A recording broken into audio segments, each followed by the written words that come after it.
مرکز الحرمین الاسلامی ستیانہ روڈ باز سے فتاوی آن لائن کے ساتھ آپ کا میزبان میاں طاہر حاضر خدمت ہے۔ یہ پروگرام روزانہ آپ کی خدمت میں عصر تا مغرب پیش کیا جاتا ہے۔ اس پروگرام میں آپ کی طرف سے آنے والے تحریری سوالات اور فون کالز کے ذریعے پوچھے گئے سوالات کا حضرت مولانا محمد اسحاق حافظہ اللہ تعالی کریمیہ مسجد جال والے قرآن و سنت کی روشنی کے اندر جواب دیتے ہیں۔ اس سلسلہ میں اگر آپ کو بھی کوئی دینی، فقہی، عقائدی، معاشی، معاشرتی، سماجی یا اخلاقی مسئلہ درپیش ہو اور آپ قرآن و سنت کی روشنی کے اندر اس کا صحیح اور بروقت حل چاہتے ہوں تو ہمارا ٹول فری نمبر نوٹ کر لیجئے 08011117777۔ مولانا محمد اسحاق حافظہ اللہ تعالی ایک صاحب نظر خطیب، مطالعہ کے رسیہ، تحقیق، روایت اور درایت کے دلدادہ، فقہی اور دینی مسائل کے سلسلہ میں مکمل تحقیق اور چھان بین کے بعد فتویٰ اور جواب دیتے ہیں۔ پھر بھی اگر کسی بہن بھائی کو مولانا محترم کے جواب کے سلسلہ میں مزید کسی وضاحت اور دلیل کی ضرورت ہو تو حضرت مولانا محمد اسحاق مد ظلہ العالی کریمیہ مسجد جال ستیانہ روڈ پر ہر جمعۃ المبارک کے بعد ہونے والی علمی مجلس مذاکرہ میں تشریف رکھتے ہیں۔ آپ بھی وہاں تشریف لا کر مزید وضاحت اور رہنمائی حاصل کر سکتے ہیں۔ یاد رہے کہ ہمارا ٹول فری نمبر 08000117777 ہے۔ اس کے ساتھ ساتھ آپ ہمیں تحریری طور پر بھی سوالات پوچھ سکتے ہیں۔ ہمارا ایڈریس نوٹ کر لیجئے، مرکز الحرمین الاسلامی، مین ستیانہ روڈ، نزد موتی مسجد، فیصل آباد۔ اس کے ساتھ ہی ہم اپنے پروگرام کا باقاعدہ تحریر سوال سے آغاز کرتے ہیں۔ مولانا ہمیں پہلا سوال سید دلاور حسین نے بھجوایا ہے کہ جمعۃ المبارک کی ادائیگی کا مسنون طریقہ اور رکعات کی صحیح تعداد، نیز بعض مساجد کے اندر جمعہ کی سنتوں کے لیے جو باضابطہ اجتماعی وقت دیا جاتا ہے، آیا ایسا کرنا سنت نبوی صلی اللہ علیہ وسلم سے ثابت ہے؟ سید صاحب، آپ نے بہت اچھا سوال کیا۔ یہ واقعتاً صورتحال سامنے سب کے، یہ جو لوگ کرتے ہیں نا، کہا کر بیٹھتے جاتے ہیں اور پھر بعد میں تقریر کے بعد وہ مولوی صاحب یہ کہتے ہیں کہ آپ اٹھ کر سنتیں ادا کر لیں، یہ بالکل فقہ و حدیث کے خلاف ہے۔ دین میں اس کا کہیں ذکر نہیں کہ آنے والے بیٹھتے جائیں اور بعد میں ان کے لیے سنتوں کے لیے وقت نکالا جائے۔ یہ طریقہ بالکل دین کے خلاف ہے اور اپنی طرف سے ہی بنایا ہوا۔ جمعہ کی نماز کی رکعات جو ہے نا، ان کے بارے میں آپ یہ سمجھ لیں کہ جمعہ کی نماز سے پہلے کوئی رکعتوں کی تعداد مقرر نہیں ہے۔ یہ 4 رکعتیں جو لوگ پڑھتے ہیں نا، یہ انہوں نے قیاس کر لیا زور کی نماز پڑھ کے، زور کی نماز کی بھی 4 رکعتیں ہوتی ہیں، اس لیے جمعہ کی بھی 4 رکعتیں۔ ایسا نہیں ہے۔ رسول کریم علیہ الصلوۃ والسلام نے نماز جمعہ کے لیے پہلے خطبہ سے کوئی رکعتیں مقرر نہیں کی۔ یہ الفاظ فرمایا صلی ما کتب له، جو اس کے نصیب میں وہ پڑھے۔ 2، 4، 10، 8، 12 تک صحابہ کرام پڑھتے تھے۔ جب تک خطیب ممبر پر نہیں تشریف لاتا، آپ جتنے جی چاہے نفل پڑھ سکتے، 2 پڑھ کر بیٹھ جائیں، زیادہ پڑھ لیں۔ یہ رکعات جو ہیں یہ سنت نہیں، کوئی مقررہ نوافل ہے، جتنے آپ کی قسمت میں اور آپ پسند کرے پڑھ لیں۔ پھر جمعہ کی 2 رکعت نماز ہے فرض۔ اس کے بعد صحیح سنت جو ہے وہ یہ ہے کہ جیسے ہمارے ہاں دستور ہے کہ ہم مسجد میں ہی سنتیں ادا کر لیتے ہیں، پھر تو حدیث پاک میں جو آیا کہ من کان منکم مصلی بعد الجمعہ فلیصلی 4، کہ جمعہ کے بعد جو رکعتیں پڑھے وہ 4 پڑھے۔ یہ 2 کر کے اگر پڑھی جائیں تو بہتر ہے، اکٹھی 4 بھی پڑھ لے ٹھیک ہے۔ گھر میں کوئی آدمی چلا جائے اور وہاں جا کر سنتیں ادا کرے، جیسے زیادہ بہتر تو یہ ہے کہ سنتیں نوافل گھر ادا کی جائے تو صرف 2 رکعتوں پر بس کرے۔ اس لیے آپ نے میری بات سے یہ نتیجہ اخذ کر لیا ہوگا کہ جمعہ کی نماز سے پہلے تو نوافل ہیں، جمعہ کے بعد مسجد میں پڑھے تو 4 سنت، اور گھر چلا جائے تو صرف 2 سنت پر بھی اکتفا کر سکتا ہے۔ بارک اللہ فیک۔ جی السلام علیکم۔ وعلیکم السلام جی۔ جی بھائی، مولانا صاحب نے گل کرنی تھی۔ جی فرمائیے فرمائیں۔ بھائی، جی فرمائیے۔ مولانا صاحب نے گل مولانا اب میں بیٹھا ہوا ہوں، آپ بات کریں نا۔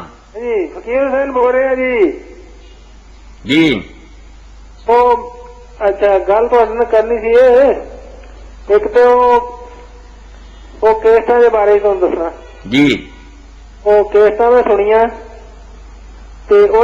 کوئی خاص پوائنٹ نہیں ہے نوٹ کرنے والا۔ اب میں بچے نو پوچھا سی جمعے سے بھی آندا کوئی بات نہیں ہوتی خاص۔ وہ نہیں انہوں نے تو سنیا نہیں نا، میں سنیا، میرے کو سننی بڑی مشکل ہوئی وہ۔ ایک تو جی انہوں نے نا آیت سورہ بقرہ دی جیڑی ہے نا انما حرم علیکم المیتۃ والدم ولحم الخنزیر، یہ تو کہندا جی یہ وہ جڑا نا ما احل به لغیر اللہ، یہ نا اصل وہ فتاوی نظیریہ جو انہوں نے 5 6 7 حوالے دیتے ہیں نا انہوں نے تفسیراں دے۔ بھائی فقیر حسین میں نے بات سمجھ لی، اصل میں یہ پروگرام ہمارا جو ہے نا یہ لمبی بات کا متحمل نہیں۔ آپ یہ کریں کہ وہ بچہ آتا ہے نا اس کے ہاتھ وہ کیسے مجھے بھیج دیں، میں انہیں سن لوں گا، اس کے بعد پھر مناسب ہوا تو میں اس پر ایک خطبہ دے دوں گا جمعہ کا۔ یہاں جو ہے نا سوال و جواب اس کے لیے بہت تھوڑا وقت ہوتا ہے تو لوگ بےتاب ہیں، اب کالیں آ رہی ہیں ان کو وقت دینا۔ باقی صاحب آپ کے یہاں خیریت ہے؟ میرا سلام ساتھیوں تک پہنچا۔ جی بہت شکریہ بھیا۔ ایک منٹ جی جی جی اپنا زکات کے بارے جو پوچھنا سی جی۔ جی ایک آدمی جہاں کاروبار کرتا وہ کچھ پیسے جہے ادھار انہیں سودا ویچیا ہوں، جس ویلے وہ زکات انہیں بنا اس ویلے کو موجود نہیں ہوں سرمایا، تو پھر وہ جہاں ادھار ہوں جہاں مہینے یا 2 مہینے بعد ملنا ہوں وہ بھی زکات وہ دے گا یا نہیں؟ کوئی نہیں دے گا۔ جب وہ رقم اس کے ہاتھ میں آئے گی نا اس کو استعمال کرے گا، اس میں تصرف کرے گا، پھر ہی زکات عائد ہوگی۔ بعد میں اگر وہ پیسے اس کو مل جائیں تو پھر بعد میں اگر وہ وصول کر لے 1 مہینے بعد یا 6 اپنے نہیں، وہ اگلے سال انشاءاللہ نا جب زکات آئے گی نا اس میں دیکھا جائے گا۔ اس وقت اس کے پاس جو ہے نا پیسے ان کی زکات میرے بھائی ادا کرے۔ اگلے سال پر اگلے سال میں نا جیسے دوسری رقم اکٹھی ہوتی رہے گی، اگر پڑے ہوں گے اس وقت تک تو اس میں پھر اس کا حساب کیا جائے۔ شکریہ جی۔ جی بہت شکریہ۔ السلام علیکم۔ السلام علیکم۔ جی مولانا ہمیں ایک تحریری سوال موصول ہوا ہے، بندوق سے کیا ہوا شکار آیا حلال ہے؟ وضاحت فرما دیجیے۔ کال لیتے ہیں جی۔ السلام علیکم۔ وعلیکم السلام۔ جی جی کوشچن یہ پوچھنا تھا کہ جب عورتیں جماعت میں کھڑی ہوتی ہیں مرد کے پیچھے جی جی تو انہوں نے صرف اسی ٹائم یعنی کہ لفظ ادا کرنے ہوتے ہیں، جبکہ یہ جو ہمارے ہوتے ہیں امام صاحب وہ نہیں بولتے، جیسے کہ وہ کہتے ہیں سمیع اللہ لمن حمیدہ تو ہم نے کہنا ہوتا ہے ربنا ولک الحمد۔ جی جی تو یہی ہم نے کہنا ہوتا ہے، یعنی کہ اسٹارٹ میں ثنا ہم پڑھتے ہیں جی جی تو ہم نے وہ ثنا نہیں پڑھتے، جماعت جب ہوتی ہے وہ ثنا ہم نے پڑھنی ہوتی ہے، لیکن الحمدللہ ہم نے بھی نہیں پڑھنی ہوتی۔ جی مولانا فاتحہ کے بارے میں سوال ہے کہ فاتحہ پڑھیں گے یا نہیں؟ جی نہیں۔ ہاں جی یہ بتائیں۔ جی بالکل۔ اور یہ کوشچن ہے کہ جب ہم عورتوں کے ساتھ جیسے کہ فار ایگزامپل تسبیح نماز پڑھتے ہیں تو پھر عورتوں کی جماعت تو نہیں ہوتی نا، وہ تو ہم الفاظ سارے کہیں گے ساتھ ساتھ۔ تسبیح نماز کے بارے میں آپ نے پوچھا ہے؟ یہ سوال ایک ایک کر کے میری بہن پوچھے نا پھر میں اس کا۔ ٹھیک ہے، میرا پہلا سوال یہ ہے کہ جب ہم کسی مرد کے ساتھ یعنی جماعت میں مسجد میں تراویحوں کے لیے جاتے ہیں جی اس کا طریقہ بتائیں۔ جی فاتحہ کے بارے میں اصل سوال ہے کہ پڑھیں گے یا نہیں؟ نہیں ہاں جی اس کے بارے میں بتائیں۔ فاتحہ کے بارے میں آپ پوچھ رہی ہیں؟ ہاں جی فاتحہ کے بارے میں آپ یہ بات ذہن میں رکھیں کہ جن رکعتوں میں تو امام اپنے دل میں پڑھتا نا سری ہوتی ہیں رکعت، جی عشاء کی 2 پچھلی رکعتیں ہیں تو ان میں تو آپ فاتحہ پڑھیں، خاموش رہنے کا کوئی تک نہیں۔ جیسے ہم 4 فرض کی رات عشاء پڑھتے ہیں نا تو 2 میں قاری صاحب اونچی آواز میں پڑھتے ہیں، اونچی آواز سے جن رکعتوں میں پڑھتے ہیں نا جی ان میں آپ کی مرضی ہے، نہ تو حرام ہی ہے کہ اگر آپ پڑھ لیں آرام سے امام کو ڈسٹرب نہ کریں تو گناہ بھی نہیں۔ بڑے بڑے اونچے صحابہ کرام نے نا جہری رکعتوں میں پڑھی ہے، جن میں حضرت عمر رضی اللہ تعالیٰ عنہ، عبادہ بن صامت، ابو اکیلے سن لیں تو بھی گناہ نہیں ہے، اگر خاموش رہیں وہ بھی درست ہے۔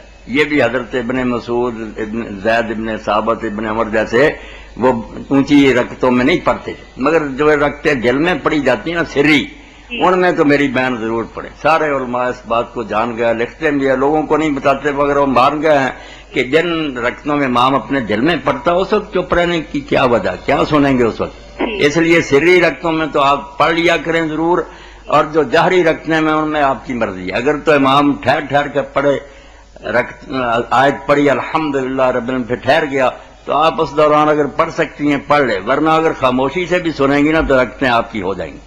اور دوسرا سوال یہ کہ جب ساری عورتیں جیسے تسبیح نماز جمعے کو ایک عورت کے پیچھے پڑھتے ہیں جی، تو پھر تو ہم نے ہر الفاظ ادا کرنا ہوتا ہے نا اس کے ساتھ، کیونکہ عورت کی جماعت نہیں ہوتی. نہیں، عورت کی جماعت کے بارے میں آپ سن لیں، عورت کی جماعت اسی طرح درست ہے جس طرح مردوں کی درست ہے. اچھا جی. حضرت عائشہ صدیقہ رضی اللہ تعالیٰ عنہ، حضرت ام سلمہ رضی اللہ تعالیٰ عنہ، دونوں ازواج مطہرات جماعت کراتی تھی، فرضوں کی بھی نفلوں کی بھی، صف میں ہی کھڑی ہو کر اگلی میں. اس لیے جماعت ٹھیک ہے، اس میں کوئی اعتراض نہیں. مگر بات جو ہے نا کہ صلاۃ التسبیح کی جماعت جو عورتیں کرتی ہیں نا یا مرد بھی کرتے ہیں، یہ میری بہن بدعت ہے، یہ دین میں کہیں نہیں آیا. علیحدہ علیحدہ پڑھنی چاہیے، علیحدہ علیحدہ. صلاۃ التسبیح کی جماعت نہیں کرنی چاہیے، تراویح کی کر لیں یا فرضوں کی کر لیں، اس کے علاوہ نا کسی نفل کی جماعت کریں، اپنی الگ الگ پڑھیں. ٹھیک. اور تیسرا سوال یہ ہے کہ عورت اور مرد کے سجدے میں فرق ہے؟ ہے.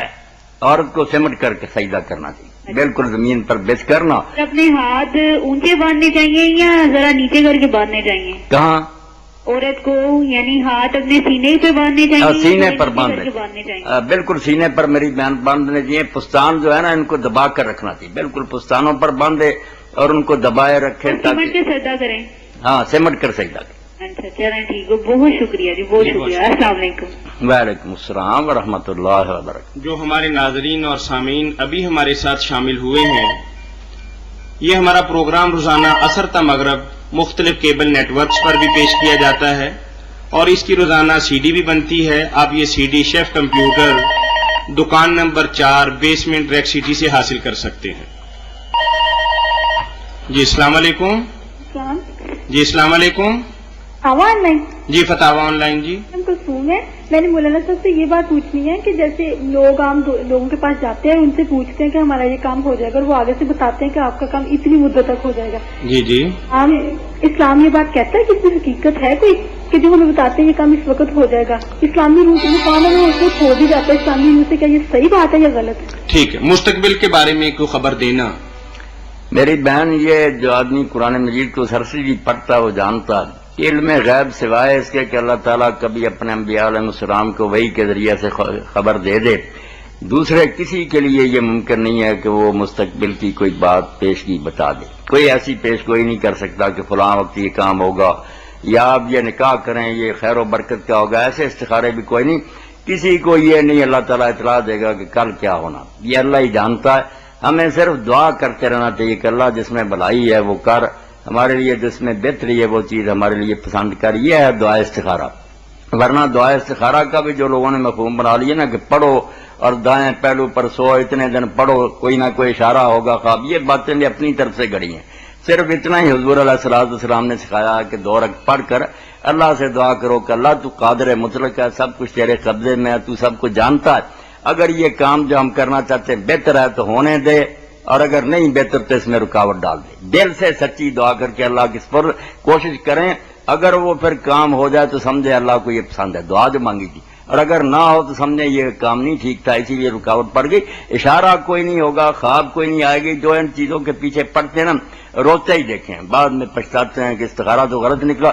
تو آپ یہ بالکل یقین جان لیں کہ کل کا علم کسی کے پاس نہیں ہے سوائے ان باتوں کے جو اللہ اپنے رسول علیہ السلام کو بتایا، اور وہ آپ کو خبر دے دیں وہی کے ذریعے سے آپ کو اطلاع دی ہو. اور کوئی بیٹا ممکن نہیں طریقہ. یہ سب فرادی ہیں، دھوکہ دیتے ہیں لوگ، جا کر اپنی جیب بھی خالی کرتے ہیں اور پھر بعد میں پچھتاتے بھی. کسی کے پاس نہ جائیں. جی بہت شکریہ بہن آپ کے کال کرنے کا. بندوق کے شکار کے بارے میں ہمیں سوال.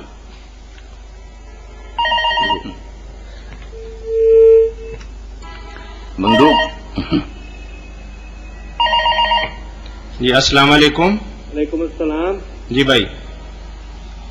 کیسے مزاج ہیں؟ جی الحمدللہ بھائی. آگے مولانا بیٹھے ہوئے ہیں. جی مولانا تشریف فرما ہے. 3 مسئلے پوچھنے بتا دیں گے. اگر ایک ایک کر کے پوچھیں گے مختلف دنوں میں تو باقی بھائی محروم نہیں رہیں گے. چھوٹے چھوٹے مسئلے ہیں میرے خیال میں بتا دینے چاہیے. چلیے بھائی پوچھیے. ایک بندے نے ایک فیکٹری سے مال اٹھایا ہے. ہاں ہاں. مال اٹھانے کے بعد پتا چلا کہ اس میں سے جو مالک کے پیسے بڑھتے ہیں وہ کچھ تقریباً 2600-2700 روپیہ زیادہ کا مال آ گیا ہے. جی جی. اب وہ پیسے رمضان کے بعد لوٹانا چاہتا ہے. اچھا. تو اس کے بارے میں کہ مولانا کیا فرماتے ہیں؟ لوٹانے چاہیے میرے بھائی. جب وہ سمجھتا ہے کہ زیادہ مال آ گیا ہے اور میرے ذمہ اس کا حق ہے، بے شک مالک کو خبر نہیں، فیکٹری والے کو اسے تو پتا چل گیا نا کہ غلطی سے زیادہ مال آ گیا، تو جتنے اس کے پیسے بنتے ہیں اس تک پہنچائے. اگر یہ نہیں پہنچائے گا تو یہ تو اس کا حق دبا لے گا، جو پھر قیامت کے دن اس کو دینا پڑے گا. جب اس کی نیکیاں چھین کر اس کو دے دی جائیں گی اور اس کی برائیاں اس کے اوپر لاد دی جائیں گی، اس وقت آنے سے پہلے پہلے یہ رقم اس کو دے دینی چاہیے. مولانا دوسرا مسئلہ یہ ہے کہ میاں نے روزہ رکھا ہے، بیوی نے نہیں رکھا، تو میاں جمع تو نہیں کرتا لیکن اوپر سے وہ فائدہ اٹھاتا ہے، تو اس کے فائدہ اٹھانے میں مزے کے چند قطرے نکل آتے ہیں، منی کے نہیں ہیں وہ، تو اس کے بارے میں روزے کے بارے میں کیا حکم ہے؟ روزہ درست ہے اس کا. روزہ درست ہے اس کا؟ درست. بس ایسے تالاب میں چھلانگ نہیں لگانی چاہیے جس میں ڈوب جائے. آپ میرے بھائی صاحب جانتے ہیں کہ ان چیزوں میں اگر پڑے تو ہو سکتا ہے پھر وہ آخری درجے تک چلا جائے اور پھر 2 مہینے لگاتار روزے رکھنے پڑیں، تو بچنا ہی چاہیے نا. باقی روزہ جو آپ نے صورتحال بیان کی اس میں قائم، روزہ نہیں ٹوٹا. اللہ تیسرا مسئلہ یہ زید کا نکاح سلمہ سے ہوا ہے جی. زید کے 2 بیٹے پہلے ہیں اور سلمہ متعلقہ تھی، اس کی 2 بیٹیاں ہیں. پہلے کی ان دونوں کی اولاد کا آپس میں نکاح ہو سکتا ہے جی؟ نہیں، جس نے نکاح کیا ہے اس کے 2 بیٹے ہیں جی زید کے، جی. اور سلمہ جس سے نکاح کیا اس کی بھی بیٹیاں پچھلی جی پچھلی ہیں، تو ان کا ہو سکتا. وہ آپس میں کچھ نہیں لگتے، پھر وہ نکاح آپس میں کر سکتے. ٹھیک ہے جی. بارک اللہ فیک. السلام علیکم. جی بندوق کے شکار کے بارے میں سوال تھا. بندوق کے شکار کے بارے میں آپ یہ سمجھ لیں کہ دین میں صرف کسی جانور کے حلال ہونے کے لیے ضرورت 2 باتوں کی ہے. ایک تو اس کو ذبح کرتے وقت یا تیر جو ہے وہ چھوڑا جائے یا کتا چھوڑا جائے شکاری، یا بندوق کی گولی جو ہے اس کا فائر کیا جائے تو اللہ کا نام لیا جائے، بسم اللہ واللہ اکبر کہا جائے. اور دوسرا یہ ہے کہ گولی کے لگنے سے یا کتے کے اس چیز کو پکڑنے سے، چیر پھاڑ کرنے سے یا تیر لگنے سے کسی حصہ جسم پر پنکچر ہو جائے اور وہاں سے خون کچھ نہ کچھ نکل جائے. یہ 2 چیزیں اگر حاصل ہو جائیں پھر بندوق سے ہو، شکاری کتے کے ذریعہ ہو، بے شک وہ مر جائے جانور کتے کے منہ میں، مگر اس نے کوئی اس میں نا زخم کر دیا جس سے خون نکل جائے. تیر بھی اس طرح ہی حضور نے فرمایا کہ وہ نوک کی طرف سے لگے پھاڑ دے جانور کو تو حلال ہے، اور اگر لکڑی کی چوڑائی کی طرف سے لگے پھر چوٹ لگ کر مرا.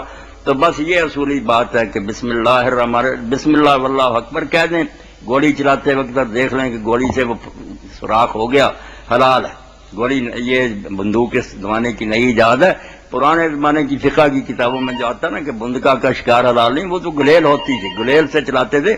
وہ یہ نہیں تھی گولی تھی جو جا کر تیر پھاڑ دیتی، یہ تیر کی طرح تھی. جزاکم اللہ. السلام علیکم. السلام علیکم. السلام. جی اونچا بولیے بھائی ذرا. جمیل بول رہے ہیں جی چنوڑ بازار تو. جناب علی. اور مولانا صاحب نے ایک مسئلہ پوچھنا ہے. جی پوچھیے، تشریف فرمائیں مولانا، سن رہے ہیں بات آپ کی. میرے ایک دوست سیگے جی حبیب الرحمان صاحب. ہاں جی. مسلک دے وہ بریلوی نے. جی جی. میں انہوں کو پچھلے کوئی 1.5 سال تو پیسے لینے ہیں، میرے وہ پیسے نہیں دے رہے. جی جی. ناراضگی بھی ہوئی، لڑائی جھگڑا بھی، مطلب تو میں وہی ہپا پائی نہیں الحمدللہ. ایسا کہتا کوئی نہ ہی اللہ کرے ایسا ہو وقت آئے. جی جی. تو کوئی وظائف ایسا دسو اللہ دے سماسی نام دے جڑا کہ میں پڑھا تو میں عزت و احترام نہ ہفتے 10 دن میرے پیسے واپس کر دیں. وہ پیسے نہیں آپ کے دے رہا جی مولانا صاحب. اللہ مہربانی کر. آپ اس سلسلے میں 2 چیزیں کریں مختصر سی، انشاءاللہ اللہ مدد فرمائے گا. یقین ہے کہ اللہ تعالیٰ کے فضل و کرم سے کام ہو جائے گا. فجر کی نماز کے بعد آپ نا نماز فجر کے بعد نا صبح 25 مرتبہ یہ نوٹ کرنا، یا جبارو یا جبارو، یہ پڑھنا. اللہ تعالیٰ کے اسم پاک جو نا جبار، یہ پڑھنا 25 بار یا جبارو. اور یہ پڑھنے کے بعد دایاں ہاتھ جو ہے نا اس کی انگلیاں، ہتھیلی نہیں انگلیاں پچھلی طرف سے، یہ بائیں ہاتھ کی انگلیوں پر وہ سیدھی طرف سے ہوں گی 3 مرتبہ مارنا. اور ذہن میں اس آدمی کو رکھنا جو نہیں دے رہا پیسے، اور ساتھ دوسرا ورد بھی کرنا، وہ بے شک پہلے کر رہے ہیں بعد میں، ترتیب کی کوئی ضرورت نہیں. یا عزیزو، یا عزیزو، یہ آپ میرے بھائی کریں انشاءاللہ نا، اللہ تعالیٰ گردن دبوچ لے گا، وہ آ جائے گا آپ کے پاس. 25 مرتبہ کرنا، یا جبار 25 مرتبہ اور 41 مرتبہ یا عزیز. یہ سارے میرے دوست یاد رکھیں، کوئی کام بھی اگر پھنسا ہوا اور کوئی آدمی بنا ہوا نا اکڑا ہوا ہے تو انشاءاللہ وہ قابو میں آ جائے گا. مولانا صاحب اچھا یہ میں ذرا دوبارہ پوچھ لوں آپ سے، یہ جو ہیلو جی بھائی، جو یا جبار 25 مرتبہ پڑھ کے دائیں ہاتھ کی جو انگلیاں ہیں، دائیں ہاتھ کی انگلیاں پچھلی طرف سے، بائیں ہاتھ کی انگلیاں جو ہیں ان کی سیدھی طرف پر مارنی ہے، 3 مرتبہ مارنی ہے. دائیں ہاتھ کی انگلیاں بائیں ہاتھ پر مارنی ہے. مارنی ہے. جی بہت شکریہ جی، اللہ تعالیٰ مدد فرمائے، مہربانی دے دی، عزت ہے آپ کو. جی وعلیکم السلام. خالد بشیر صاحب ہیں جی، ہمارے بھائی غلام محمد آباد سے، انہوں نے سوال پوچھا ہے، ہماری مسجد کے امام صاحب بعض اوقات رکوع اس لیے لمبا کر دیتے ہیں تاکہ وضو میں شامل لوگ بھی اس رکعت میں شامل ہو جائیں، اس کے متعلق کیا حکم؟ امام صاحب اگر تو یہ کام اللہ کی رضا کے لیے کرتے ہیں کہ نمازیوں کو رکوع مل جائے، چلو ان کی رکعت جو ہے وہ ہو جائے، تو پھر تو اچھی بات ہے، اپنے بھائیوں سے ہمدردی ہے، پیار ہے. رسول کریم علیہ السلام کا بھی حدیث شریف میں آتا کہ آپ پہلی رکعت لمبی پڑھتے تھے تاکہ لوگ جو ہے نا وضو وغیرہ کر رہے یا باہر گیا ہے وہ مل جائیں. اور اگر ریاکاری کے لیے کہ کوئی معلوم ہوتا ہے کہ مسجد کا آ رہا چودھری یا علاقے کا کوئی سردار ہے تو اس کا لحاظ کرتے ہیں کہ چودھری صاحب بعد میں ڈانٹے نا کہ مولوی صاحب آپ نے کوئی رکعت ہی نہیں مجھے ملنے دی، تو پھر نہیں کرنا چاہیے، پھر تو شرک ہو جائے گا بالکل. نماز میں پھر نا اس کی پوجا شروع ہو جائے گی. یہ امام صاحب خود فیصلہ کر سکتے ہیں، ان کا دلی مفتی ہے. السلام علیکم. السلام میاں صاحب، خیریت ہے نا؟ جی الحمدللہ بھائی. اسلام قبول فرماؤ. تے وہ اپنا جڑا سوال سی کہ سڑک بن سکتی ہے زکات دے پیسے نا، اس تے روشنی پاؤنا. دوبارہ پوچھیے آپ تفصیل کے ساتھ سوال. محمد سلیم جباری ہیں جی یہ پوچھیے بھائی، آپ سوال مولانا بیٹھے ہیں. فرمائیں. السلام علیکم جی. وعلیکم السلام ورحمۃ اللہ. مزاج سے میں طارق عرض کر رہا جی، طارق اکیڈمی تو. کسی دوست نے سوال یہ کیتا کہ وہ محلے دی سڑک بہت خراب وا اور وہ چاہتا کہ زکات دے پیسے نال سڑک مرمت کرا دے تاکہ رفاع عامہ تو لوگ فائدہ اٹھان. اس سے رہنمائی فرماؤ، آیا وہ اس مصرف سے پیسے استعمال ہو سکتے ہیں؟ طارق صاحب ویسے تو جو نا راستے ان کی اصلاح اور ان کی درستی کے لیے زکات خرچ کی جائے تو قاضی ابو یوسف رحمۃ اللہ علیہ نے یہ فتویٰ دیا کہ درست ہے. یہ بھی ابن السبیل کی مد میں بھی آتا، فی سبیل اللہ کی مد میں بھی آتا. ابن السبیل کے بارے میں مولانا اسلائی صاحب نے بڑی اچھی بات کی کہ ہم جب پڑھتے ہیں نا کہ مسافروں کو دو، ہمیں یہی ذہن میں آتی ہے بات کہ جو مسافر ہو اور اس کے پاس سے پیسے گم ہو گئے یا کم ہو گئے اس کی مدد نہیں. جب مسافر کا ذکر ہوا تو ہم مسافروں کے لیے سرائیں بنا سکتے ہیں، ہوٹل بنا سکتے ہیں جہاں لوگ آئیں ٹھہریں اور ان کی خدمت کے لیے لوگ وہاں موجود ہوں، سڑکیں بنا سکتے ہیں، پل درست کرتے ہیں، لائنیں بنا سکتے ہیں. مسافر جو ہو گیا سفر کرنے کے لیے جو سہولتیں چاہیے وہ سب ہو سکتی ہیں، مگر یہ کام طارق بھائی حکومت اسلامی کے کرنے کے. لوگ اپنے طور پر کرنا شروع کر دیں گے نا محلوں کی سڑکیں درست، پھر میرا خیال مسکین اور جو ہے نا فقیر وہ تو رہ جائے گی، ان کو کون دے گا؟ اپنے اپنے محلے کی سڑکیں لوگ درست کرتے رہیں گے. حکومت اسلامیہ کو یہ کام کرنا چاہیے واقعی کہ اگر وہ ایسا کرنا چاہتے ہیں تو بالکل فتویٰ دیا. اور یہ مولانا اسلائی صاحب نے بھی اس پر رسالہ پورا لکھا جس میں یہ پوری وضاحت کی، حوالے بھی دیے. زکوٰۃ بڑی وسیع ایک آمدنی ہے حکومت اسلامیہ کی جس کے ذریعے بڑے کام کیے جا سکتے ہیں، مگر ہم نے اپنی طرف سے کوئی بند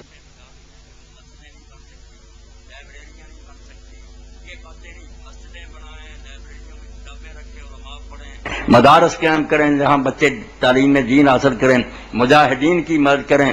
جو طریقہ بھی امت کی بہتری کا نا، جیسے ابن قیم نے کہا بہت پیاری بات کی کہ 2 ہی مصرف ہے، 8 نہ سمجھیں 2. ایک ہے کسی کی ذاتی حاجت، خود اس آدمی کو ضرورت ہے غریبی کی وجہ سے یا کوئی اور ہے وہ اس کو بھی دینا ٹھیک ہے. اور ایک ہے وہ کسی کا ذاتی کام نہیں، پوری ملت اسلامیہ کی بہبودی کا کام ہے، ان میں بھی زکوٰۃ خرچ کی جا سکتی. آپ دیکھیں والمؤلفۃ قلوبہم کیا ہے اس میں کہ وہ بڑے بڑے سردار ہیں کافروں کے، کروڑ پتی ہوں گے، اسلامی حکومت ان کو بھی دے سکتی تاکہ یہ سرحدوں پر گڑبڑ نہ کریں، دوسرے کافروں کے علاقے میں ہمارے یہ کالم بنے. تو یہ چیزیں بتاتی ہیں کہ یہ حکومت اسلامیہ کا بہت بڑا ایک ذریعہ ہے آمدنی کا، جس سے سارے کام ہو سکتے ہیں، مگر اس کے لیے ہونا چاہیے نیک حکمرانوں کو جو اس کو صحیح مصرف پر خرچ کریں. جی جی، کل کا آپ کا سوال آیا تھا کہ مولانا ابوالکلام آزاد مرحوم فرماتے ہیں کہ زکوٰۃ انفرادی طور پر نہیں خرچ کی جا سکتی، تو اس کا بھی مولانا سے ابھی جواب لے لیتے، آپ سن لیجئے. یہ میرے بھائی بات تو ٹھیک ہے، اصولاً تو یہی بات ہے کہ زکوٰۃ وصولنا امام کا کام ہے، حکمران کا کام ہے. خود میں نام والم صدقۃ، یہی بات ہے کہ وہ لوگوں سے اموال وصول کرے. مگر اگر ہم اس بات پر اب رہے ہیں کہ اسلامی حکومت کا حکمران ہی زکوٰۃ وصولے، تو وہ تو دیکھتے ہیں آپ نہ اسلامی حکومت کے حکمران ہیں نہ ادھر ان کا دھیان ہے، بلکہ اگر انہیں مل جائے تو کرپشن کر کے آپ اور اپنے چیلوں کو ساری کھلا دیں گے. تو جیسے نماز کے لیے بھی تو یہی ہے نا کہ اقام الصلاۃ الذین مکننا فی الارض، اقتدار دیں تو حاکموں کا کام ہے کہ وہ خطیب مقرر کریں، امام مقرر کر دیں. حتیٰ کہ نماز جمعہ کے لیے تو جیسے ائمہ نے کہا کہ یہ حسن بصری فرماتے ہیں اور یہ امام ابو حنیفہ کا قول ہے کہ سلطان جو ہے نا اسلامی سربراہ اس کا ہونا ضروری، وہ خود خطبہ دے یا اس کے مقرر کیے وہ آدمی ہے. حضور صلی اللہ علیہ وسلم نے جو فرمایا کہ خطبہ اگر کوئی دیتا ہے سوائے امیر اور مامور کے تو وہ مختال ہے، میں علم کی نمائش کر رہا، وہ تو ہے دین کی اونچی بات. مگر کیا کریں اگر ہم بھی خطبے چھوڑ دیں ان امیروں اور ماموروں کی تو توجہ ہی نہیں تو دین ہی مٹ جائے گا. اس مجبوری کی حالت میں جیسے جمعہ اور نماز ہم اپنی طرف سے پڑھ لیں، خود ہی انتظام کرتے ہیں، زکوٰۃ کا بھی کریں گے. مولانا نے جو بات کہی وہ اصل میں بات ہے، جو اصلی ہے نا معیاری طریقہ وہ ہے. جی بہت شکریہ بھائی آپ کے کال کرنے کا. اللہ حافظ. جی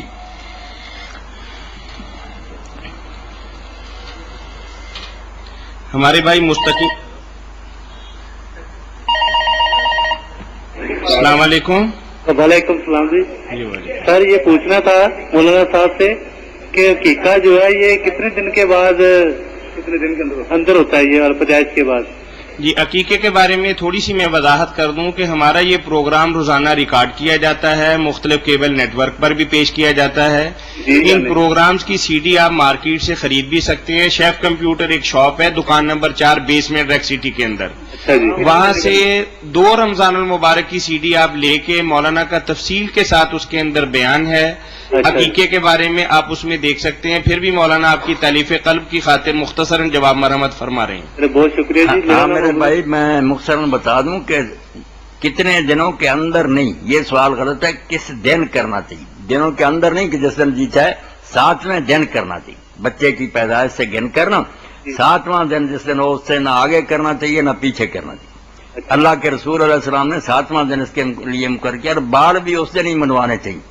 یہ راجہ جو ہے نا حجام لوگ پہلے منڈ دیتے ہیں، ایسا نہیں. کچھ عورتیں سمجھ لی اس دن حجامت کرانی، 7ویں دن ہی اس کے سر کے بال منڈوائیں اور ساتھ ہی جانور ذبح کریں، اور اللہ توفیق دے تو بالوں کے وزن کے برابر چاندی بھی صدقہ کریں. جانور کتنے ہونے چاہیے؟ جانور جو ہے لڑکے کی طرف سے 2 ہونے چاہیے، اگر کسی میں اتنی استطاعت نہیں تو 1 ہی کریں. اچھا تو مولانا صاحب ایک اور سوال تھا کہ جو خودکش حملے آج کل ہو رہے ہیں یہ اسلام میں کہاں حد تک جائز ہے، یا کیا بات ہے یہ کہ خود کچھ حملے جو کر رہے ہیں وہ جانتے ہیں یا ان کا کام ہے، میں اور آپ کیا کریں گے. آپ جیسے مسئلہ آپ نے پوچھا نا عقیقے کا جو ہمارے لیے واقعی ضرورت ہے، آپ یہ پوچھیں خود کچھ حملے کرنے والے جو ہیں نا وہ خود بہتر جانتے کرنے چاہیے یا نہیں کرنے چاہیے، ہمیں ان سے کیا واسطہ. مہربانی. السلام علیکم. جی بہت شکریہ آپ کا. جی ہمارے بھائی ہیں مستقیم صاحب بولی دی جوگی سے سوال کیا ہے کہ میں ہوائی جہاز میں سفر کر رہا ہوں، دوران پرواز نماز کا وقت ہو گیا، طیارے کے لینڈ کرنے سے پہلے ہی نماز کا وقت ختم ہو جائے گا، ان حالات میں میرے لیے کیا حکم ہے؟ پہلے ہم فون کال لیتے ہیں. السلام علیکم. السلام علیکم جی. جی وعلیکم السلام. مولانا صاحب سے بات ہو سکتی ہے؟ جی ہو رہی ہے. میں بیٹھا ہوں. مولانا صاحب آپ سے ایک پردے کے متعلق سوال تھا. ہیلو. جی جی. صاحب اگر کسی کے ساتھ کاروباری دوستی وغیرہ بڑھ جائے اور ان کا گھر میں آنا جانا بالکل بے پردگی سے بھی ہو جائے کاروباری حیثیت سے دوستی کی وجہ سے، تو ان سے تحفے تحائف کا تبادلہ خیال بھی جو جیسے ہوتا ہے لین دین تحفے تحائف کے متعلق خاندان فیملی والوں کی طرف سے، تو ایسی صورت میں یہ کیا صحیح ہے کہ یہ غلط ہے؟ اگر ایسے تعلقات ہیں نا کاروبار کی وجہ سے یا کسی اور میل ملاقات کی وجہ سے دوستوں کہ دوست ایسے قابل اعتماد ہیں، آپ دیکھیں ہے تو ایسے ہی آگ کے سمندر میں چھلانگ لگانے والی بات، کیونکہ عورت کی عصمت جو ہے نا دین کی نگاہ میں یہ سب سے بڑا سرمایہ ہے، یہی لٹ جائے تو سب برباد ہو جائے گا، اس لیے احتیاط سے کام لینا چاہیے۔ باقی شریعت کے مطابق درست ہے، اگر وہ ایسے قابل اعتماد دوست ہیں، ایسے تعلقات ہیں کہ ایک دوسرے پر بھروسہ ہے تو وہ گھر میں جا سکتے ہیں، اور باقی سارا بدن جو نا سارا اور گلا اور سب کچھ پائے، اور حتیٰ کہ کانوں کو بھی، منہ کی ٹکی اور ہاتھ جو ہے نا گھٹوں تک، یہ اگر ننگے بھی ہوں تو کوئی بات نہیں، سادہ زیب و زینت کے ساتھ نہیں، اس طرح وہ آ بھی جائے سامنے تو جائز ہے، مگر یہ سوچ لینا چاہیے کہ کوئی بری نیت نہ پیدا ہو جائے۔ خطرہ تو بہت ہے، آپ جانتے ہیں کہ مرد اور عورت کا اس طرح میل جول ہے، اس میں شیطان تو ساتھ ہوتا، حتی الوسع بچنا چاہیے۔ باقی اگر ہوں تعلقات ایسے تو اسلام زندگی تلخ نہیں کرنا چاہتا، گھروں میں جا سکتے ہیں آپ۔ جی بہت شکریہ بھائی آپ کے کال کرنے کا۔ جہاز میں نماز کے بارے میں جو پوچھا نا میرے بھائی، بالکل صحیح بات ہے، اس دور کا یہ مسئلہ ہے، نماز کا وقت نہیں گزرنے دینا چاہیے، بلکہ یہ بھی نہیں انتظار کرنا چاہیے کہ آخر وقت میں پڑھوں گا، جب وقت ہو جائے فوراً جہاز میں آپ کھڑے ہو کر یا سیٹ پر بیٹھے ہی قبلہ رخ ہو سکتے ہیں ٹھیک ہے، ورنہ نہیں قبلے کو بھی رخ، پھر بھی اشارے سے آپ نماز پڑھ لیں، نماز کو لیٹ نہ کریں۔ جزاکم اللہ۔ السلام علیکم۔ وعلیکم السلام۔ جی بھائی۔ ایک سوال پوچھنا تھا جی جی سر نماز کے بارے میں، کہ آج کل کے دور میں کتنا سفر چاہیے اس کے لیے، قصر کرنے کے لیے؟ یعنی نماز قصر کرنے کے لیے کتنی مسافت ضروری ہے؟ اب کتنا سفر ہونا چاہیے؟ سفر کی کوئی حد اللہ رسول نے مقرر نہیں کی، صحابہ اور تابعین علماء نے اپنی طرف سے اجتہاد سے کام لیا، وہ 1 میل سے شروع ہو گئے، 96 تک گئے۔ اب آدمی خود جو کرنا چاہتا کر لے، دین کی طرف سے کوئی تنگی نہیں، وہ فیصلہ کرے کہ میں سفر پر جا رہا ہوں کہ نہیں۔ یہ ایک ایسی کیفیت ہے جو میلوں سے نہیں پیدا ہوتی، آدمی کے دل میں پیدا ہوتی ہے، وہ گھر والوں کو بتا دیتا کہ آج میں کام کا چھوڑ کر کسی طرف جا رہا ہوں۔ اس میں میل میرے بھائی تھوڑے ہوں گے یا زیادہ ہوں گے کوئی بات نہیں، احتیاطاً آپ جو ہے نا ایک منزل 16 میل، شاہ ولی اللہ رحمۃ اللہ نے اس کو پسند کیا، ایک طرف کو اگر 16 میل یا اس سے زائد ہو تو آپ قصر کر لیں، اللہ کا یہ صدقہ ہے، اللہ نے انعام فرمایا، خوش دلی سے قبول کریں، آپ کو زیادہ رقطوں کی کیا ضرورت ہے، خوش تو اللہ کو کرنا، اگر تھوڑی محنت پر زیادہ مزدوری دے دے تو لے لینی چاہیے۔ جزاکم اللہ۔ مہربانی۔ جی فتاوی آن لائن یہ پروگرام روزانہ آپ کی خدمت میں عصر تا مغرب پیش کیا جاتا ہے۔ آپ کی طرف سے آنے والے تحریری یا فون کالز کے ذریعے کیے گئے سوالات کے جوابات حضرت مولانا محمد اسحاق حافظہ اللہ تعالی کریمیہ مسجد جھال والے مرحمت فرماتے ہیں، اگر آپ کو بھی اس سلسلہ کے اندر کسی رہنمائی درکار ہو تو ہمارا ٹول فری نمبر نوٹ کر لیجئے 0800117777۔ یاد رہے کہ یہ پروگرام عصر تا مغرب مختلف کیبل نیٹ ورکس پر بھی پیش کیا جاتا ہے، اور اس پروگرام کی سی ڈی آپ شیف کمپیوٹر دکان نمبر 4 بیسمنٹ ریک سٹی سے حاصل کر سکتے ہیں۔ جی السلام علیکم۔ جی السلام علیکم۔ وعلیکم السلام۔ جی کون صاحب؟ جی بولیے آپ بھائی، آپ بولیے نا۔ دیکھیں جی ہمارا ایک مسئلہ ہے، جی فرمائیے۔ مردے کے لیے دعا مانگنی چاہیے کہ نہیں مانگنی چاہیے؟ اس کے بارے میں تفصیلی تو مولانا نے، آپ ہماری 8 رمضان المبارک کی سی ڈی خرید لیجئے، اس کے اندر تفصیل کے ساتھ بات ہے، پھر بھی مولانا آپ کو جواب دے رہے ہیں۔ میرے بھائی یہ سوال معلوم نہیں کیوں آپ کے ذہن میں پیدا ہوا، اہل اسلام میں سے کوئی ایسا نہیں ہے جو یہ کہے کہ میت کے لیے دعا نہیں کرنی چاہیے، سب دعا کرتے ہیں، جنازہ میں کریں، قبرستان کی زیارت کے موقع پر کریں، نمازوں میں کریں، آگے پیچھے کریں، دعا کا تو کوئی مسلمانوں میں سے منکر ہی نہیں ہے کہ جانے والوں کی یہ دعا بہترین تحفہ ہے، ان کی مدد کرنی چاہیے۔ دعا کی کوئی شکل ہو سکتی ہے کہ لوگ جو کرتے ہیں نماز جنازہ پڑھی اور اس کے بعد پھر دعا میں لگ گئے، اس پر ضرور علماء نے اعتراض کیا، اور حنفی علماء نے چوٹی کے عالمگیری آپ دیکھیں، ان سب نے کہا کہ نماز جنازہ کے بعد دعا نہ کرو، اس سے تو یہ شبہ پڑتا کہ نماز جنازہ ناقص ہے، اس میں تیسری تکبیر کے بعد جو دعائیں کی وہ کافی نہیں تھی۔ اب موقع ہے دوسرا دعا کا کہ قبر بنے، مٹی برابر ہو جائے، وہاں رسول کریم علیہ السلام فرماتے تھے اپنے بھائی کے لیے بخشی کی دعا کرو، اللہ سے سوال کرو، اسے ثابت قدم رکھے، فرشتے سوال کر رہے ہیں، سنت کی پیروی ہم نے کرنی نا، پھر قبرستان کو دیکھنے حضور گئے، ہاتھ اٹھا کر دعا کی، آگے پیچھے بھی جب بھی چاہیں آپ دعائیں کریں، ایک رسم کے بارے میں تو بات ہو سکتی ہے کہ وہ دین میں ہے یا نہیں، باقی دعا کا تو کوئی منکر نہیں، دعا تو ہونی چاہیے ہر وقت، ان کے لیے دعائیں کرتے رہنا چاہیے، والدین کے لیے، دوسرے مرومین کے لیے۔ ادھر ایک مسئلہ تھا نا، ہیلو جی جی وہ ادھر ابھی بات ہو رہی تھی نا، یہ ایک لڑکا ہے ہمارے ہاں، وہ کہہ رہا تھا کہ آپ کے جو مولانا صاحب ہے نا، شاہ صاحب جی کہہ رہے تھے کہ نا مورتوں کے لیے دعا کرنی نہیں چاہیے، ان کو پہنچتی نہیں ہے۔ توبہ توبہ، میں یہ یہ کب کہہ بات ہوئی ہے بھائی؟ ابھی 2 بجے نا، ادھر زاد جولر نہیں ہے میرے بھائی، میں تو دعائیں لوگوں کو لکھواتا رہتا ہوں جمعہ میں کہ جو لوگ جاگ چکے ہیں ان کے لیے یہ دعائیں کرو، قبرستان کی دعائیں بتاتا ہوں۔ میں یہ ظلم اور زیادتی کیسے کر سکتا ہوں کہ جو لوگ یہاں سے چلے گئے ہیں اور ہمارے پر ان کے حقوق ہیں، ہم ان کے لیے دعا نہ کریں؟ دعائیں تو ہونی چاہیے۔ یہ انہوں نے غلط کہا یا سمجھ نہیں سکے، آپ ان کی یہ غلطی درست کر دیں کہ صاحب یہ بات نہیں کہتا کہ میت کے لیے دعا نہ کرو، اللہ پناہ دے۔ پیارے بھائی، اطلاع عرض ہے کہ مولانا کے جتنے پروگرام فتاوا آن لائن کے اندر ہو رہے ہیں، سب کی سی ڈی بن کے مارکیٹ کے اندر دستیاب ہے۔ آپ خود سنیے، اپنے دوست کو سنائیے اور اس کی غلط فہمی دور کیجیے۔ اگر پھر بھی مولانا کی کسی بات سے آپ کو شبہ ہو تو ہر جمعۃ المبارک کے دن مولانا کی ایک علمی مجلس منعقد ہوتی ہے کریمیہ مسجد جال پہ، وہاں تشریف لائیے، مولانا حوالے کے ساتھ، دلیل کے ساتھ آپ کی وضاحت کریں گے اور آپ کی رہنمائی بھی فرمائیں گے۔ ٹھیک ہے، بہت اچھا بہت شکریہ جی۔ ہے۔ جی ہمیں ایک سوال کیا ہے جی، ایک بھائی نیم محمود جاوید شیرازی صاحب یہیں تشریف فرما ہے، انہوں نے پوچھا ہے کہ اللہ کے نبی صلی اللہ علیہ وسلم کی ایک حدیث ہے علماء امتی کا انبیاء بنی اسرائیل، اس کی ذرا وضاحت فرما دیجیے۔ میرے بھائی نے جو بات پوچھی ہے نا، بہت اچھا کیا یہ سوال کیا، کیونکہ بہت کتابوں میں یہ حدیث پھیلی ہوئی ہے اور عموماً علماء بھی بے احتیاطی سے اس کو بیان کر دیتے ہیں کہ رسول کریم علیہ السلام نے فرمایا میری امت کے جو علماء انبیاء بنی اسرائیل کی طرح۔ توبہ توبہ، بالکل یہ جھوٹی بات ہے، باطل ہے۔ کہاں انبیاء بنی اسرائیل، کہاں علماء، یہ غلط ہے۔ ایک تو ضعیف ہوتی ہے نا موضوع، یہ کچھ بھی نہیں، ایسی باطل ہے کہ سرے سے اس کی کوئی سند کسی نے لکھی نہیں۔ ایک بات ہے جو زبانوں پر چڑھی ہوئی ہے، جس کا جی چاہتا کہہ دیتا، سرے سے نہ صحابی معلوم نہ کتاب، جعلی، بالکل بناوٹی بات ہے۔ اور اسی لیے قادیانی حضرات نے جب تحقیقاتی عدالت میں جسٹس منیر اور کیانی کے سامنے یہی پیش کی نا کہ اگر علماء انبیاء بن اسرائیل کی طرح ہو سکتے ہیں تو جو امام مہدی ہے اور عیسیٰ علیہ السلام ہے ہمارے خیال میں مرزا صاحب، وہ اگر نبیوں جتنے بہود ہیں تو پھر کیا؟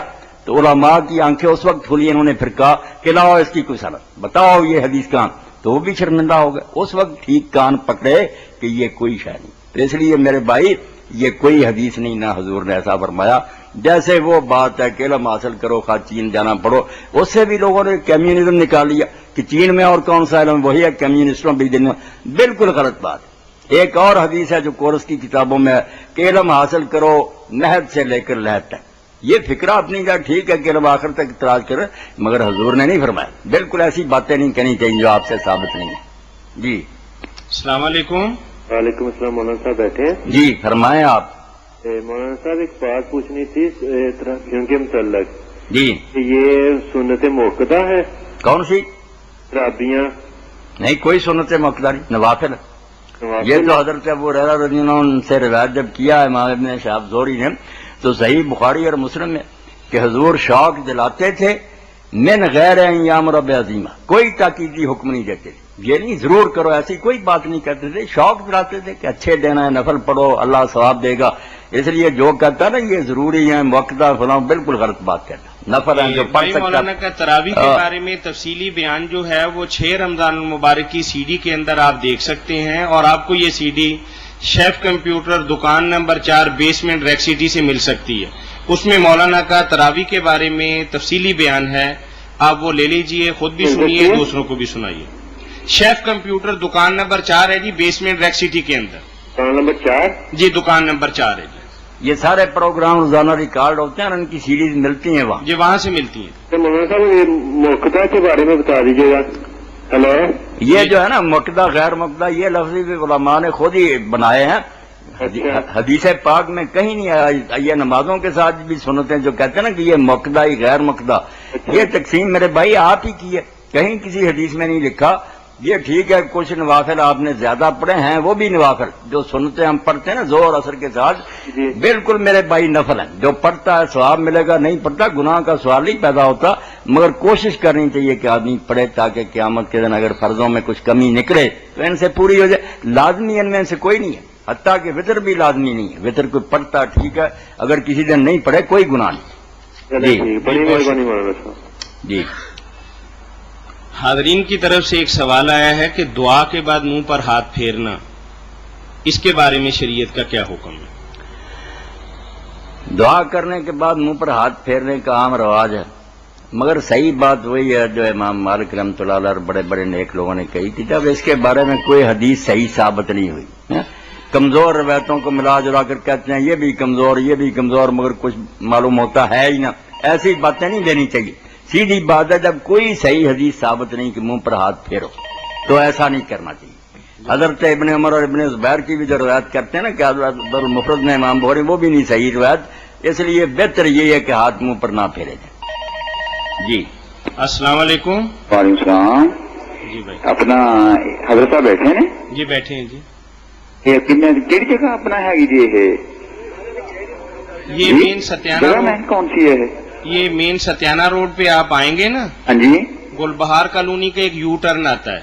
ستیانہ روڈ پہ گیٹوں کے تقریباً گیٹوں سے آگے. گیٹوں سے 100 قدم آگے نا. اچھا جی. یہ شہر کی طرف جو راستہ جاتا ہے اس کے اوپر ہے مرکز الحرمین الاسلامی بورڈ لگا ہوا ہے، وہاں تشریف لائیے، افطاری ہمارے ساتھ کیجیے. اچھا وہیں اپنا حضرت صاحب مل جائیں گے. جی حضرت تشریف فرمائیں بھائی. آ جائیں میرے بھائی. ابھی بیٹھے ہوئے ہیں؟ جی بیٹھے ہوئے ہیں. جی آ جائیں، خوشی ہوگی. اچھا چلیں ٹھیک ہے جی. اللہ حافظ. السلام علیکم. وعلیکم السلام ورحمۃ اللہ. یہ حاضرین کی طرف سے ہمیں ایک سوال موصول ہوا ہے کہ حضرت لقمان پیغمبر تھے، آزاد تھے یا غلام تھے؟ یہ ایک تفصیلی سوال آیا، ورنہ پہلے سارے سوال فکری تھے.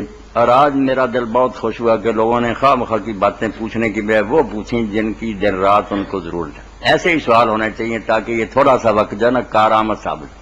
تو یہ قرآن مجید میں لقمان علیہ السلام کا جو ذکر ہے اس سے یہ ظاہر ہوتا کہ وہ نبی نہیں تھے، نہ کوئی اور چیز تھے، حکیم تھے. اللہ تعالیٰ نے انہیں دانائی بخشی تھی. حکیم ہم جب بولتے ہیں لوگ کہتے ہیں کہ یہ حکمت جو نا علاج معالجہ یہ لقمان حکیم نے ایجاد کی ہے. نہیں، یہ حکمت اور ہے. اس کا اصل نام طب ہے. یہ دوائیاں جو دیتے ہیں لوگ، حکمت دانائی کو کہتے ہیں. قرآن کی بھی چیلنج حضور نے دی، حکمت کی دی، دانائی کی باتیں، پختہ باتیں، اصول. اس لیے لقمان کو اللہ تعالیٰ نے دانائی بخشی تھی. بہت دانا تھا، سمجھدار تھا. باقی عام تفسیروں نے یہی کہا اور لوگوں نے مشہور کر دیا کہ وہ غلام تھے. ٹھیک ہے، غلام بھی تھے افریقہ میں ایک، مگر ان کی بات نہیں ہے. یہ قرآن مجید میں جس لقمان کا ذکر ہے نا، یہ وہ غلام نہیں تھے جو نوبہ میں تھے اور جن کا لوگ ذکر کرتے ہیں. ان کی بات عربوں کو کیا متاثر کر سکی؟ اگر ایک غلام کا حوالہ دیا جاتا کہ غلام بھی کہتا مرا شرک نہ کرو، وہ کہتے ہوگا کوئی بیوقوف، معاذ اللہ. یہ کوئی اچھی دلیل نہ ہوتی. ان کے سامنے ایک ایسے آدمی کا ذکر کیا گیا جس کو وہ سردار مانتے تھے. عرب کا تھا، سردار تھا اپنے قبیلے کا، قوم عاد کا، بالکل بادشاہ تھا اسے اپنی قوم کا. جب وہ گزرا اور اس نے یہ وصیتیں کی اپنے بیٹے کو، اور یہ عرب لوگ پہلے ہی اپنے شعروں میں اس کا ذکر کرتے تھے. اللہ نے اس کا حوالہ دیا کہ رسول اللہ سے جھگڑتے رہتے ہو کہ آپ کیوں بتوں کی مذمت کرتے ہیں، توحید سکھاتے ہیں. تمہارے جو اچھے اور دانا بڑے گزرے ہیں نا، وہ بھی یہی کہتے گئے. یعنی قوم عاد کے سردار اور رئیس کا حوالہ اللہ نے دیا کہ وہ عرب میں نہیں ہوا، تمہارے قبیلوں کا سردار نہیں تھا، وہ یہی باتیں نہیں کہتا گیا کہ شرک نہ کرو. یہ کسی غلام کی اور افریقہ کے آدمی کی بات نہیں. اس کو تو عرب چٹکیوں میں اڑا دیتے کہ کوئی غلام کہتا کہ ہم کیا کریں. نہیں، یہ سردار تھا قوم عاد کا، دانا تھا. اس لقمان کی یہ بات یہ آپ ذہن میں رکھیں. اس لیے عربوں کے لیے یہ بڑی دلیل تھی کہ تمہارا ہی بڑا ہوا، تمہارے قبیلے کا سردار تھا، اس نے کیا کہا تم کیا کر رہے. جی جزاکم اللہ. ایک اور تاریخی سوال موصول ہوا ہے کہ فرعون کا قد کتنا تھا؟ میں نے فرعون کو نہیں دیکھا، نہ اس سے میری ملاقات ہوئی، نہ اس کی لاش ہی دیکھی ہے جو قاہرہ میں ہے. وہ تو جو لوگ قاہرہ جاتے ہیں میوزیم میں اس کی لاش پڑی ہے، وہ بتا سکتے ہیں اس کا قد کتنا تھا. بھائی آپ نے یہ سوال کیا، آپ بتائیں اگر پتہ چل جائے کہ وہ 6 فٹ کا تھا، 10 فٹ کا، آپ کو کیا ملے گا، مجھ کو کیا ملے گا؟ کوئی آپ کی دنیا سنورے گی یا آخرت سنورے گی؟ سوائے فضول وقت ضائع کرنے کے اس کا کیا نتیجہ؟ اور اس بارے میں ایک لطیفہ آپ سن لیں کہ امام ثعلبی سے ایک شخص نے پوچھا کہ ابلیس کی بیوی کا کیا نام ہے. انہوں نے کہا بھائی میں اس ولیمہ میں شامل نہیں تھا. بس یہی جواب آپ کی بات کا. انہوں نے کہا میں اس ولیمے میں نہیں تھا, مجھے کیا پتا ابلیس کی بیوی کا نام. تو خواہ مخواہ کے سوال نہیں ہونے چاہیے, اللہ نے منع کیا, یہ وقت ضائع کرنے میں آتے ہیں. کوئی کام کی بات پوچھا کرے. اس کے ساتھ ایک گرہ میں لگا دیتا ہوں کہ بتاتے ہیں کہ مصر کے اندر سیر و سیاحت کے لیے بے شمار جگہیں ہیں, لیکن زر مبادلہ کمانے والی اصل چیز جو ہے وہ فرعون کی لاش ہے. سب سے زیادہ ٹیکس اور سب سے زیادہ ٹکٹ جو ہے وہ فرعون کی لاش پر لگی ہوئی ہے. اس کی مثال بالکل ایسے لے لیں جیسے ورلڈ ٹریڈ سینٹر تھا نا, یہ امریکہ کے لیے ایک عجائب خانہ تھا, اور پوری دنیا کے لوگ جو امریکہ اور نیو یارک کے اندر جاتا اس کی چھت پہ جا کے پورے نیو یارک اور دنیا کا نظارہ کیا کرتا تھا. باقی جگہ پہ شاید تھوڑے پیسے لگتے ہوں اور وہاں $10 کا ٹکٹ خریدنا پڑتا تھا, اور یہ امریکہ کی معیشت کے اندر ریڑھ کی ہڈی کی حیثیت رکھتا تھا.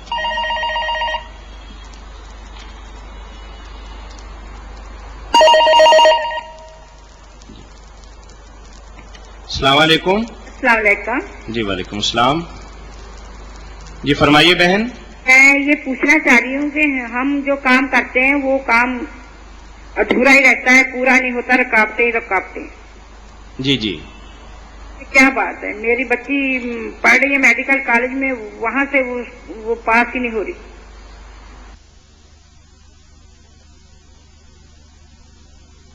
کریں کہ وہ روزانہ نا صبح اور شام سورہ ابراہیم جو ہے نا 13ویں پارے میں اس کی پہلی 4 آیتیں ضرور پڑھا کریں.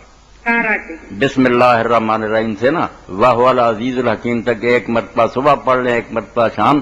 اور ایک عمل یہ کریں, اللہ کرے وہ نماز پڑھتی ہوں یا انہیں ہدایت کریں, نماز پڑھ کر نا سر پر ہاتھ رکھ لیا کریں, دایاں ہاتھ, اور 11 مرتبہ یہ کہہ دیا کریں, یہ سب لوگ سن لیں, یا قویو. انشاءاللہ حافظہ قوی ہوگا, یادداشت اچھی رہے گی, اور اللہ تعالیٰ امتحان میں کامیابی دے گا. دوسرا مسئلہ یہ ہے کہ بچی کا رشتہ کرنا کوئی ڈھنگ کا رشتہ ہی نہیں آتا. یہ سورہ یاسین جو ہے نا 23ویں پارے میں یاسین کی ایک آیت سبحانہ سے شروع ہوتی ہے.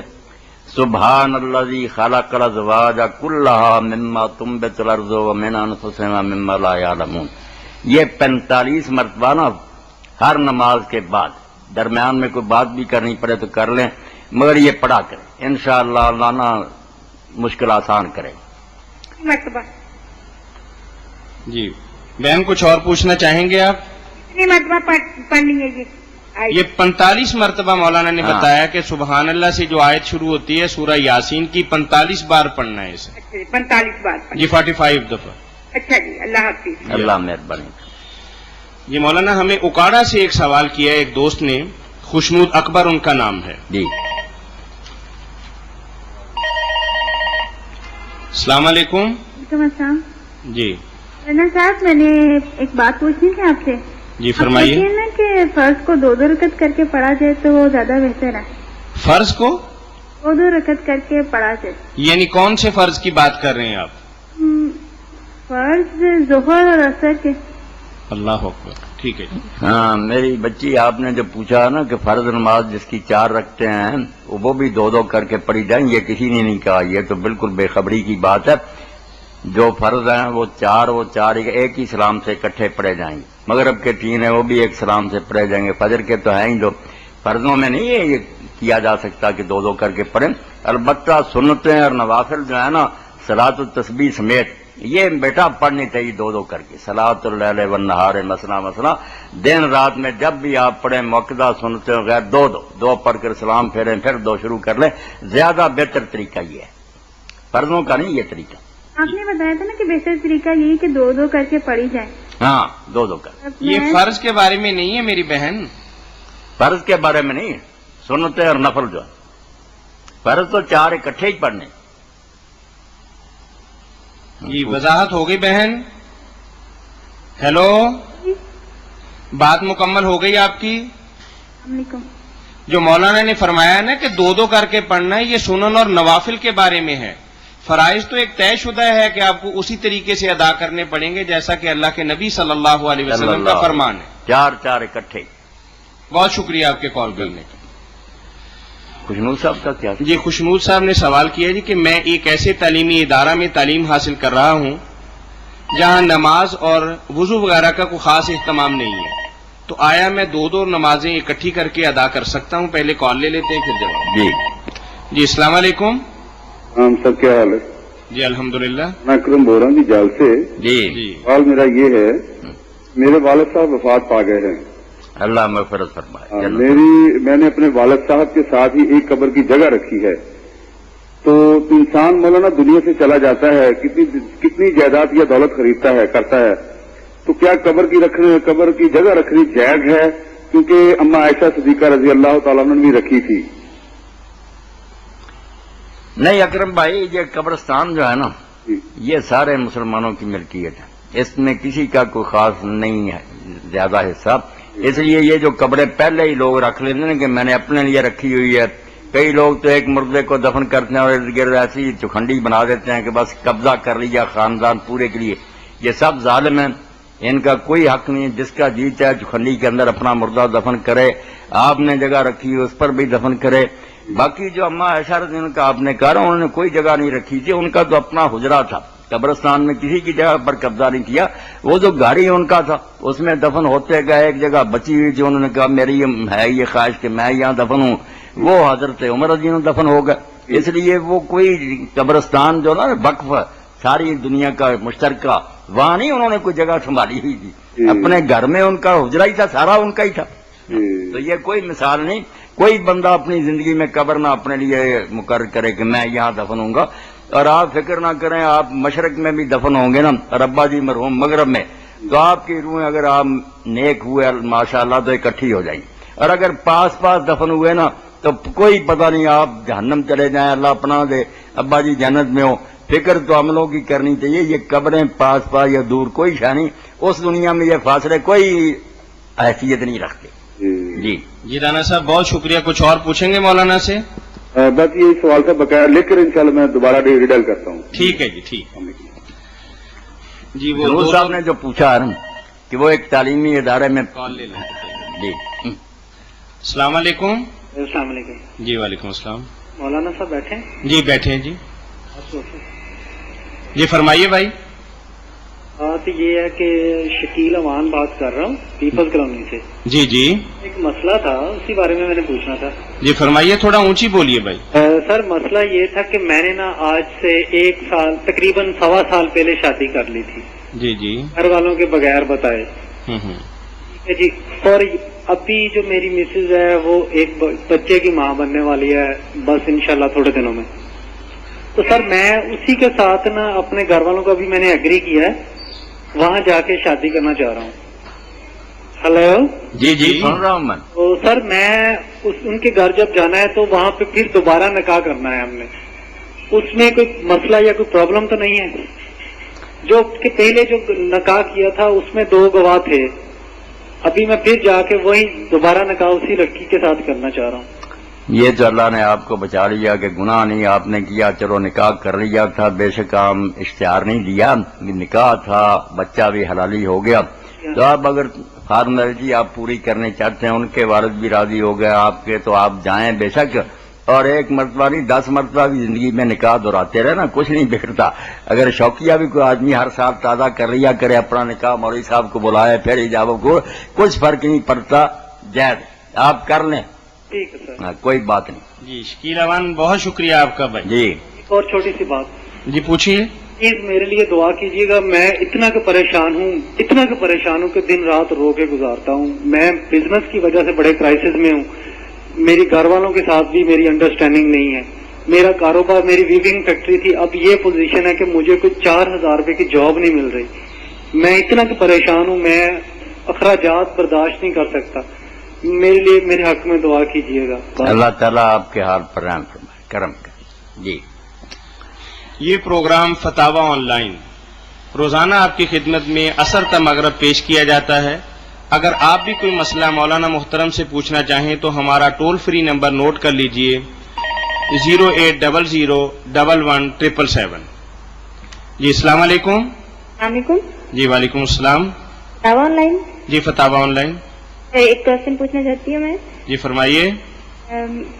کیا نہانے کے بعد ہم بغیر وضو کیے نماز ادا کر سکتے ہیں؟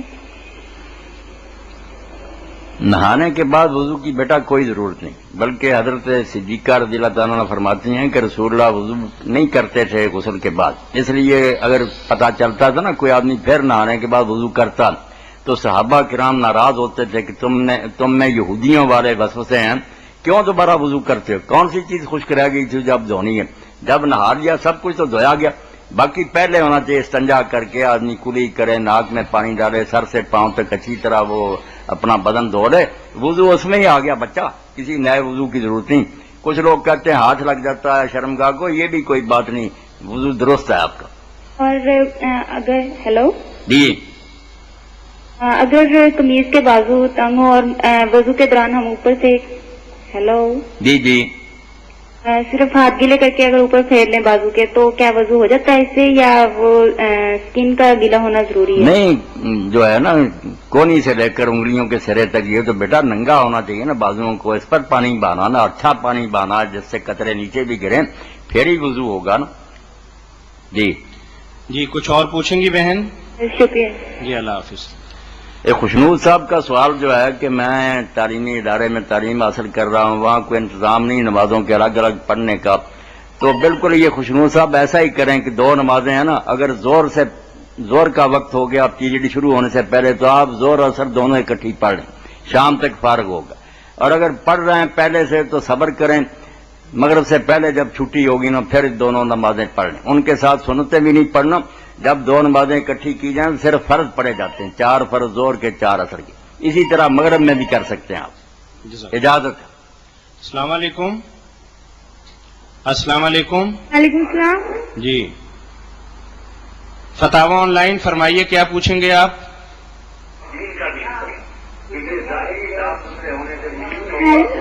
ہیلو جی جی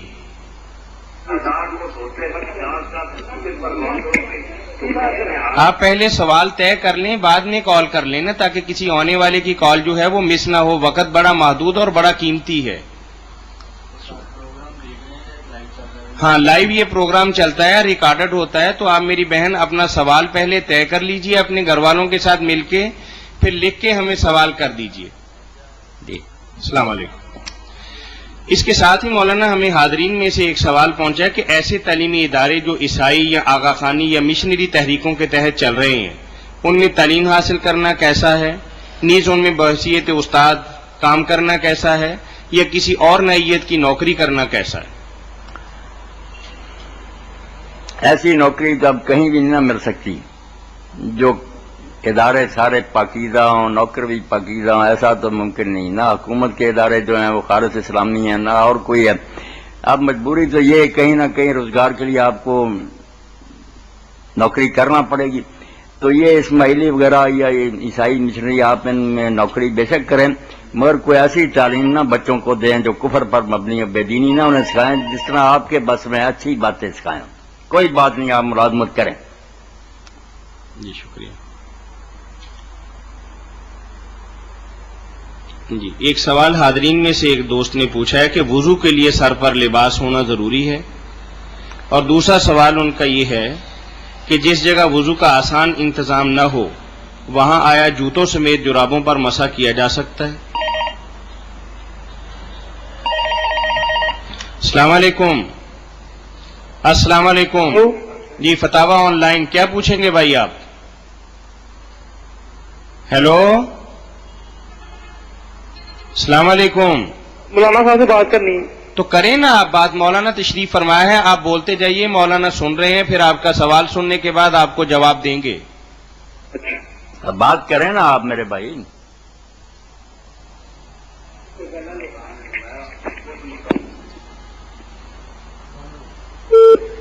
جی 2 سوال کیے دوست جی سر پہ کپڑے کا ہونا، ہاں؟ السلام علیکم۔ وعلیکم السلام جی۔ جی بھائی یہ پوچھنا، ہلو جی جی فرمائیے۔ یہ پوچھنا جڑے مولوی صاحب نے اتنے ٹوپی پہن کے جماعت کرا سکتے ہیں کہ وہ دستار جے پہن کے؟ یعنی امام کو ٹوپی پہننی چاہیے یا دستار پہننی چاہیے؟ ایک ہی بات ہے، ٹھیک ہے۔ آپ نے یہی سوال کیا ہے نا؟ ہاں جی جی مولانا جواب دے رہے ہیں۔ میں جواب دیتا ہوں۔ میرے بھائی یہ جو پگڑی کی فضیلت کے بارے میں بہت سی روایتیں لوگ بیان کرتے ہیں نا کہ آپ نے فرمایا جو پگڑی باندھ کر نماز پڑھا ہے وہ اتنے گنا زیادہ ثواب ہوتا ہے، جمعے کا اتنا بڑھ جاتا ہے۔ یہ حدیث کے علماء نے میرے بھائی ساری چھان بین کے بعد ان کو ردی قرار دیا ہے، ان میں سے کوئی حدیث بھی صحیح نہیں ہے، ثابت نہیں ہے، اس لیے یہ پگڑی کو تو آپ بھول جائیں۔ باقی رہا کہ پگڑی کو سر پر رکھ لے، ٹوپی رکھ لے، ننگے سر پڑے، جس طرح جی چاہے پڑے، کوئی حاض اس کی بالکل درست ہے۔ مرد کا سر جو ہے نا یہ کوئی چھپانے کے قابل شے نہیں ہے، اس کی عورت نہیں ہے، شرمگاہ نہیں ہے، سر ننگے ہی ہر وقت لوگ پھرتے ہیں اور سمجھتے ہیں بہت اچھے ہیں، ٹھیک ہیں۔ پرانا زمانہ تھا جو ہمارا زمانہ تھا کہ لوگ کہتے تھے ننگا سر نہیں ہونے، اب تو لوگ فیشن سمجھتے ہیں کہ بہت خوبصورت نظر آتے ہیں، تو جب وہ باہر خوبصورت بنے ہوئے ہیں تو نماز میں بھی اسی زینت کے ساتھ حاضر ہوں۔ وہاں رسم پوری کرنے کے لیے وہ ناڑ کی بنی ہوئی ٹوپی رکھ لیتے ہیں جس کو اسی وقت پھر سلام کے بعد اتار کر پھینک دیں، جانتے ہیں کہ یہ کوئی لباس نہیں ہے، بہت حقیر اور سمجھے کمینہ لباس ہے، اسی وقت پھینک دیتے۔ تو ایسی ٹوپیوں سے بہتر ہے کہ آدمی ننگے سر نماز پڑھے، انشاءاللہ اجر ملے گا۔ وہ عاجزی کی نیت کرے کہ میں اللہ کے سامنے بڑا بن کر نہیں پیش ہونا چاہتا، کوئی وقار کی علامت پگڑی وغیرہ میرے سر، میں تو عاجز بندہ مسکین، سر برہنا پا برہنا۔ جی جی بہت شکریہ۔ کچھ اور پوچھیں گے بھائی مولانا سے؟ یہ کہ گھی کا ڈبہ تھا، ہلو جی جی گھی کا ڈبہ تھا اور اس میں گھی جمع ہوا تھا، اور ہلو جی جی گھی کا ڈبہ جمع ہوا تھا اور اس میں کتے نے یعنی کہ اس کا پاؤنچا سا لگ گیا ہے اور وہ باقی کی سارا خراب ہے کہ استعمال میں ہوتا ہے؟ نہیں، وہ جتنا حصے میں جمع ہوا تھا نا، جتنے حصے میں پنجا نظر آتا ہے نا اتنا کھرچ کر آپ پھینک دیں، باقی سارا استعمال کریں، بالکل ٹھیک ہے، کوئی حرج نہیں اس میں۔ ٹھیک ہے جی بہت شکریہ۔ وضو کے لیے سطر کا ڈھانپنا کیا ضروری ہے؟ ہاں یہ بھی بات ٹھیک ہے پوچھنے کی ہے کہ ننگے وضو ہو جاتا کہ نہیں، سیدھے لفظوں میں یہ کہنا چاہیے یا ڈھکا ہوا ہونا چاہیے آدمی کے بدن میں، ننگے بھی آدمی وضو کر سکتا، بالکل طہارت خانے میں لوگوں کی نگاہوں سے چھپا، اگر وہ ننگا بھی ہے سر سے پاؤں تک وضو کرے، اور وضو کے بعد بھی اگر ننگا ہو جائے، لوگوں کے سامنے ننگا ہونا تو بے حیائی نا، اگر کپڑے اتارے کسی کمرے میں مرد عورت بالکل اتار سکتا۔ بعض میری بہنیں سمجھتی سر پر کپڑا نہ ہو تو وضو ہی نہیں ہوتا یا ٹوٹ جاتا، ایسی کوئی بات نہیں، غیر مردوں کے سامنے سر ننگا کرنا الگ ایک برائی ہے، مگر وضو نہیں اس سے ٹوٹتا، وضو ٹھیک رہتا۔ جی السلام علیکم، فتاوا آن لائن۔ ہیلو جی وعلیکم السلام۔ ہمارے گھر میں بہت مسئلے ہیں، پریشانیاں بہت ہیں۔ جی جی آپ وظیفہ بتایا ہمیں کہ کیا نام اس کا ہماری یہ مسئلے پریشانیاں دور ہو جائیں، ورکشاپ میں ہماری بہت مسئلے پریشانیاں ہیں۔ بس اللہ پریشانیاں دور کرنے والا میرے بھائی، 2 وظیفے آپ نوٹ کر لیں، بے شک سارے ایک ابھی بندے سے بات کی تھی، وہ کہہ رہا آپ نے کالا علم کیا ہوا ہے۔ یہ کالے علم والوں کو چھوڑیں، کسی نے کچھ بھی کیا ہوگا اللہ سے بڑا تو کوئی نہ، کالا علم بھی اس کے اذن سے ہی ہوتا ہے، نوری بھی اس کے، وہی اجازت دے گا تو کوئی چیز اثر کرے گی نا۔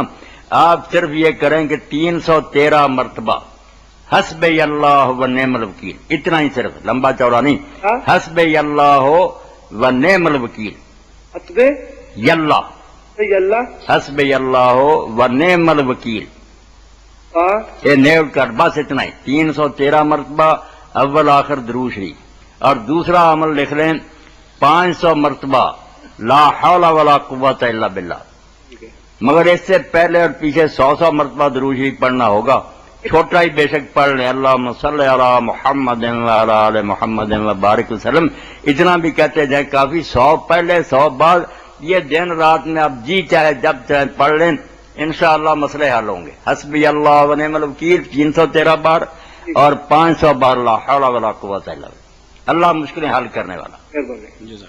جی دوسرا سوال کیا تھا؟ یہ کل پہ رکھ لیتے ہیں۔ نہیں وہ سطر والا جو تھا اس کے ساتھ۔ یہ دوسرا سوال یہ تھا کہ اگر وضو کے لیے جگہ تنگ ہو تو آیا جوتوں پر بھی مسح کیا جا سکتا ہے؟ جوتوں پر بھی کیا جا سکتا، جوتے اتارنے کی ضرورت نہیں، اگر ایسا ہے غسل خانہ کہ وہاں کوئی انتظام نہیں تو آپ جوتوں کے اوپر سے اور جرابوں کے اوپر سے ہاتھ پھیر دیں، بالکل ٹھیک ہے آپ کا وضو۔ جی ٹھیک ہو گیا جی السلام علیکم۔ اس کے ساتھ ہی ہمارا پروگرام فتاوا آن لائن اختتام پذیر ہوتا ہے۔ یہ پروگرام روزانہ آپ کی خدمت میں عصر تا مغرب پیش کیا جاتا ہے۔ اس پروگرام کی سی ڈی مختلف کیبل نیٹ ورکس پر بھی روزانہ دکھائی جاتی ہے اور اس کی ریکارڈڈ سی ڈیز آپ شیف کمپیوٹر دکان نمبر 4 بیسمنٹ ریک سٹی سے حاصل کر سکتے ہیں۔ اس کے ساتھ ہی ہم مولانا محمد اسحاق حفظہ اللہ کے شکر گزار ہیں کہ جن کے توسط سے آپ تک آنے والے سوالات کے جوابات پہنچے، اس کے ساتھ ہی اپنے میزبان میاں طاہر کو اجازت دیجیے. کل انشاءاللہ عصر کے بعد پھر آپ سے ملاقات ہوگی. اللہ ہم سب کا حامی و ناصر ہو. آمین.